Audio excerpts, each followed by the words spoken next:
Dr. Frankl, what is the difference between people who are able to pick themselves up, get over life's problems, and those who are not? The decisive factor is decision, the freedom of choice, the freedom to come up with a decision. It should be, I would like to become this way or another, in spite of conditions that should only seem to fully determine my behavior. I wish to act freely as a responsible being, which is a human being. I wish to act in accord with heredity and environment, owing what I become to them, but also, if need be, in spite of the worst conditions. This is exactly what you could watch and witness under severe, extreme conditions of stress or of tragic conditions. Just think of people living for several years under the worst conditions of a prisoner of war camp. There's a whole body of psychiatric literature about that, or for that matter, in concentration camps. And this is what should be acknowledged. People are free, and if you watch or study the lives of such people in just a detached, down-to-earth, empirical, strictly empirical, scientific way and fashion, in another way than you presented it and you commented it, in another way, then people get the picture, the impression of a human being as something, not someone, something that is fully determined. Whereas they don't recognize and acknowledge the freedom and the responsibility for themselves, the responsibility for making something or someone out of himself. So your basic philosophy is that life has meaning under all conditions, but how easy is it when there's a sense of hopelessness, a sense of despair, to recognize this meaning? Let me confront you with a somewhat strange definition of despair. As I'm used to proclaiming is that despair can be explained in terms of a mathematical equation. D, capital D, equals S minus M. What does it mean? Despair is suffering without meaning. As long as an individual cannot see any meaning in his or her despair, he or she will certainly be prone to, in its suffering, I wanted to say, no meaning in the suffering, he or she will certainly be prone to despair and, under certain conditions, to suicide. But at the moment they can see a meaning in their suffering, they can mold it into an achievement, they can mold their predicament into an accomplishment on the human level. They can turn their tragedies into a personal triumph. But they must know for what. What should I do with it? But if people, like so many segments of present-day society and population, cannot find any meaning whatsoever in their lives, cannot see anything meaningful, they more often than not have something to live by, or say at least enough to live by. They cannot see anything to live for. What is the answer to the question, why me? Why did this happen to me? The answer to such a question is nothing that a psychiatrist or any other type of a scientist can come up. But I would not share the opinion of, say, Jean-Paul Sartre, who said we have to accept and to shoulder courageously, heroically, the absolute meaninglessness of our lives. But what I think is rather that what we have to accept is the incapacity of our humanness, the incapacity to recognize the ultimate meaning in intellectual or merely rational terms. This is the only thing we have to accept. But still, we may believe in an ultimate meaning, but to lead someone, say a patient, to eat the way for him to such a belief, to faith, is of course not the business or job to be carried out by a psychiatrist, but rather by a theologian. Tell me, to what extent do you feel we have choices in the things that befall us? Our freedom is a finite freedom, a limited freedom. That is to say, a human being is never fully free from conditions, be they of biological or psychological or sociological kind. But the ultimate freedom is always and remains always reserved to ourselves. That is the freedom to take a stand to whatever conditions might confront us. How we react to the unchangeable conditions is up to ourselves.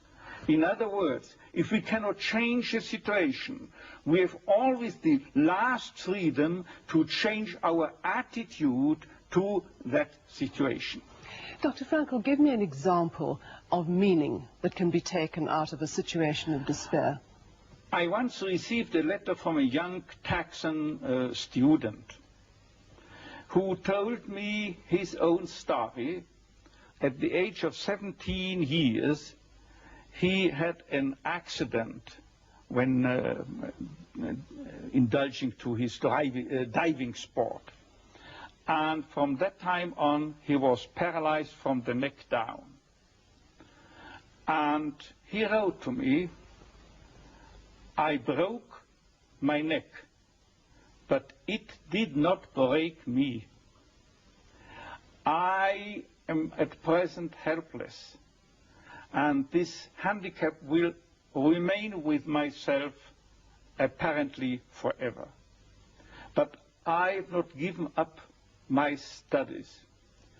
I want, because of my own helplessness, to help other people. I want to become a psychologist, to help others. And I'm sure," he wrote to me, "that my suffering will add an essential contribution to my ability to understand others and to help other people."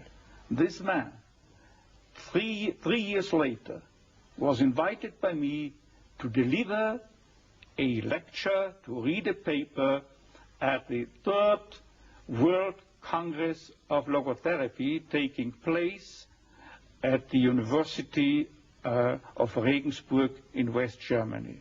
He was brought in and with his wheelchair by a plane from Texas to West Germany and delivered a lecture under the title, "The Defiant Power of the Human Spirit." The last sentence read, "I know that this is true because that man was me."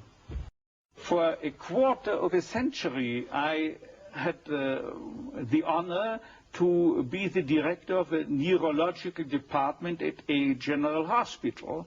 And believe me, throughout the time, I had ample opportunities to watch and witness how even young people could master their fate.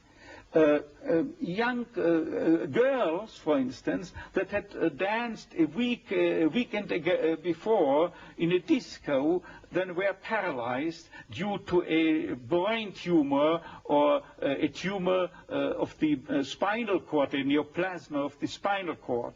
Or how young men who the last weekend still were skiing in the Austrian Alps or driving their Yamaha motorcycle, could no longer move a leg. And I've seen people who were amputated. All 4 extremities had to be taken away due a certain case, what I have in mind, due a high voltage electric accident. And I know that one told his former nurse from the hospital, he wrote to her a letter, before this terrible accident, I was bored and always drunk.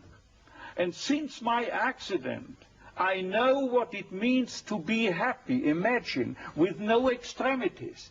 I know what it means to be happy. His life had become full of happiness again, simply because as long as you are pursuing happiness, as the phrase reads, as long as you are aiming at happiness, you cannot obtain it. The more you make it a target, the more you miss the aim and you miss the target. This is most conspicuous in cases of sexual neurosis, where exactly those people, male patients, who are striving to demonstrate their potency, they fall prey to impotence. The more a female patient tries to show to herself at least how much she is capable of experiencing a full female orgasm, the more she's doomed to frigidity. But at the moment, you do not think of pleasure or happiness, but just you give yourself, be it in sexual activities, be it in work, be it in love, at that moment that you are no longer concerned with becoming a happy or a successful man or a woman. At that moment, happiness installs itself by itself. But Dr. Frankl, tell me, how could the people in the death camp at Auschwitz, and you were there yourself, what meaning could they take out of an absolutely hopeless situation? They knew they were going to die. What I can say about the lesson I took home from Auschwitz and Acabo and so forth, let me prefer to speak in a more personally detached way by referring to the absolutely parallel experiences that people had in prisoner war camps. The literature, psychiatric literature in the field of psychiatry of POW camps shows, independently from each other, that psychiatrists found out that those inmates or prisoners were most likely to survive the camp period. Those, I say, who were orientated toward a future, orientated for becoming free again in the future, and most importantly, oriented to a meaning that they had to fulfill in the future, a task that they had to complete in the future, and or to be reunited with their beloved people in the future again. Let me just recount an incident that happened to me in one of my own concentration camps. I was confronted within a couple of days with two people, two comrades, the one of whom I knew that they are prone to suicide. Now what happened? I asked both why they wished to commit suicide, to take their lives, and without knowing, independently from one another, they told me, see doctor, I've nothing to expect from my life anymore. And you know what I improvisingly asked them? Now listen, isn't it conceivable that instead life expects something from you? And then it turned out that one of them was expected by his own daughter, whom he loved above all. In the United States, she had already succeeded in emigrating. And the other then frankly told me and confessed that there was a series of books that he had written and or edited in the field of geography, it was, as far as I remember, and he wanted to complete this series of books. And at that moment there was something like a Copernican reversal. Suddenly the scenery had turned 180 degrees around. Suddenly they saw they have to do something for the world. and not waiting until the judgment is issued, death or survival. But these very people had the highest chances to survive under equal circumstances, of course. What I mean is that millions had to die in the concentration camps, particularly in Auschwitz, as you might know, and millions and hundred thousands of them were certainly oriented toward a meaning, if for no other meaning, in religious terms. And they had to die, as they would have said, Kiddush Hashem, for the glorification of God, out of their own beliefs in the gas chambers.